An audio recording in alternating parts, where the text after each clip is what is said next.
Good afternoon and welcome to TV Sapientia News at 1. I am Oluchi Ojobamidele. On the news, President Bola Tinubu congratulates the Roman Catholic Church on the emergence of Pope Leo XIV as the Bishop of Rome and the new leader of the Church. In a statement by the presidential spokesman, Bayo Onanoga, President Tinubu also prayed for the successful tenure of the new Pope. Tinubu said Nigeria and the Holy See have shared values over many years, acknowledging the rewarding partnership with the Catholic Church in peace building, education, healthcare, infrastructure, and more recently, the promotion of technology and advancing human capacity. The president expressed confidence that the election of Pope Leo XIV opens a new chapter in the history of the Catholic Church and the values of love, humanity, and charity, particularly to the underprivileged that it has consistently projected. He therefore prayed that the Almighty God will continuously shed his light of glory over the new leader of the Catholic Church and grant him good health and wisdom so that he can reach the world with the message of peace and love. The National Emergency Management Agency, NEMA, has rallied for partners towards providing a coordinated and compassionate response plan to halt the rising number of fatalities and human disappearances. At the launch of a national mass fatality response plan in Abuja, the Director General of the agency, Zubaida Umaru, lamented that the rise in numbers of fatalities and disappearances in Nigeria is due to floods, explosion, building collapses, epidemics, and other tragic emergencies. He said the absence of an efficient, coordinated, and compassionate response plan has necessitated the launch of the fatalities plan and is also the reason NEMA is taking the lead in tackling the challenges. Abia State Governor Lex Otti has called for the arrest of embattled Labour Party National Chairman Julius Abure, accusing him of impersonation and undermining judicial authority following the recent judgment of the Supreme Court. Reacting to the announcement of his suspension by Abure, Governor Otti described the move as a desperate act by a clown in search of a crown. In a statement issued by his special advisor on media and publicity, Ferdinand Ekoma, Governor Otti asserted that the Supreme Court had definitely ruled that Abure is no longer the party's national chairman. He urged the Inspector General of Police to arrest Abure and called on the Independent National Electoral Commission (INEC) to fully implement the Apex Court's judgments to preserve the rule of law and protect Nigerians' democracy. Ekoma alleged that Abure rushed to announce Otti's suspension only hours after being summoned by the caretaker committee to answer charges of gross misconduct, including allegations of financial misappropriation, impersonation, and anti-party activities. Meanwhile, the INEC on Thursday refuted widespread media reports claiming it had recognized Abure as Labour Party chairman and Senator Samuel Anyanwu as National Secretary of the People's Democratic Party, PDP.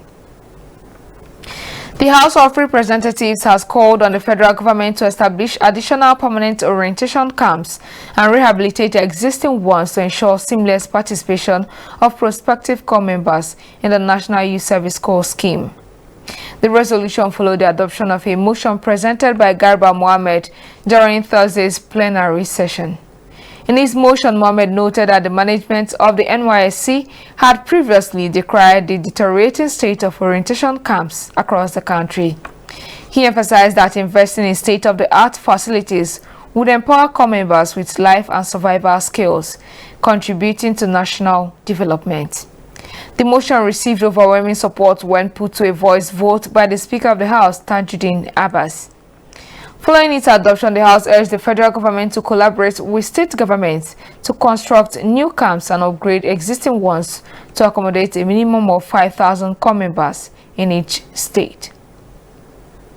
The Nigerian Minister of Women Affairs, Hajia Iman Suleiman Ibrahim, has reaffirmed the country's commitment to ending all forms of violence against children by 2030. Hajia Suleiman Ibrahim also pledged to provide tailored support services to over 2 million at-risk children in line with global development goals. The minister made this declaration in Abuja at the first regional meeting of Pathfinder African countries on the Global Alliance to End Violence Against Children. Suleiman Ibrahim, while highlighting Nigeria's progress since the ministerial conference in Bogota, Colombia in November 2024, said the renewed hope agenda of President Bola Ahmed Tinubu is moving from commitment to real action by reforming legal frameworks, scaling up the Safe Schools program, expanding parenting interventions, increasing budgetary allocations to child protection systems. The minister added that since Nigeria pledged to eliminate harmful practices in at least 18 states by 2028, the country is on course by reviewing and enforcing the Child Rights Act of 2003 and the Violence Against Persons Prohibition Act to strengthen protection mechanism.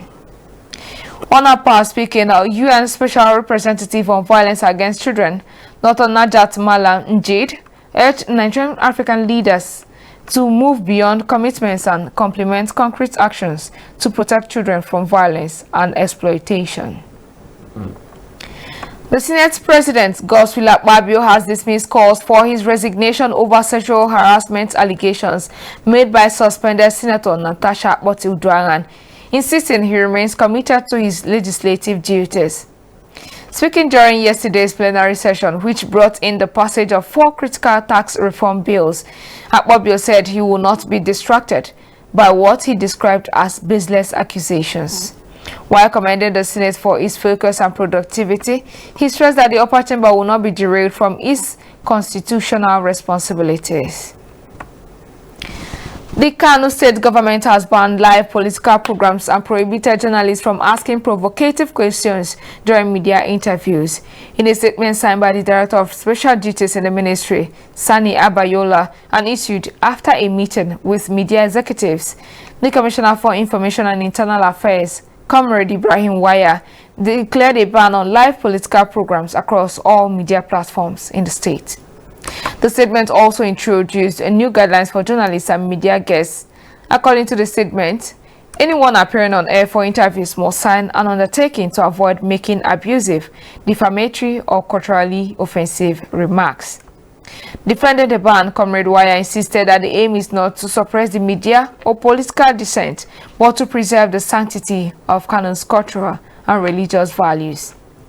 Human rights organizations are urging the Kano government to reverse the ban and allow journalists to do their work without fear of intimidation or censorship.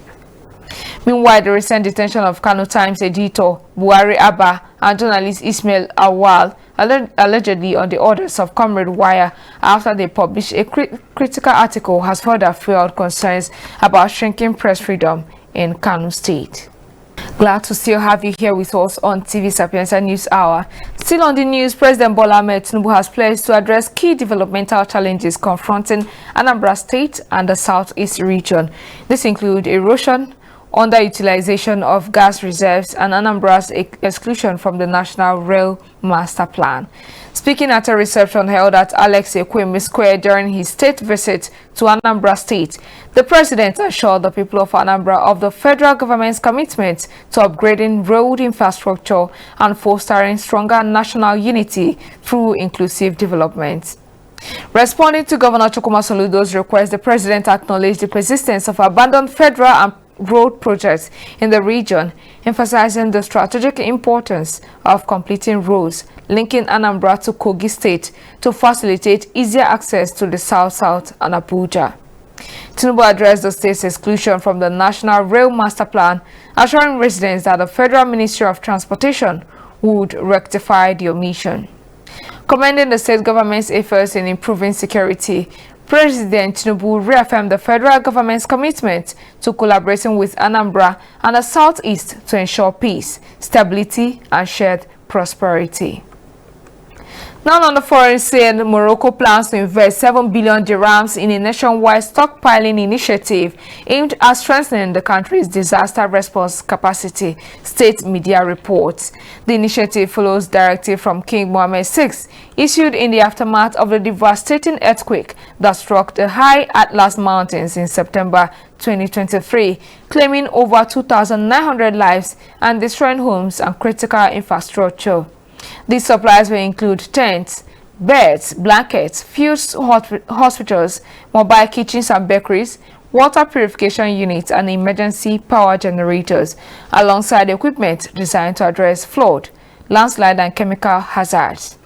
The new stockpiling project will see 2 billion dirhams allocated to constructing 36 storage facilities covering a total of 240 acres across the country, while the remaining 5 billion dirhams will be used to procure emergency supplies. In recent years, Morocco has increasingly faced natural hazards including flash floods, wildfires, cold snaps, and droughts.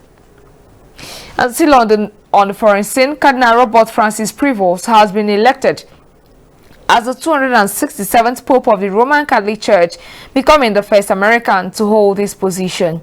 The 69-year-old Chicago native, elected by the College of Cardinals, has taken the name Pope Leo XIV.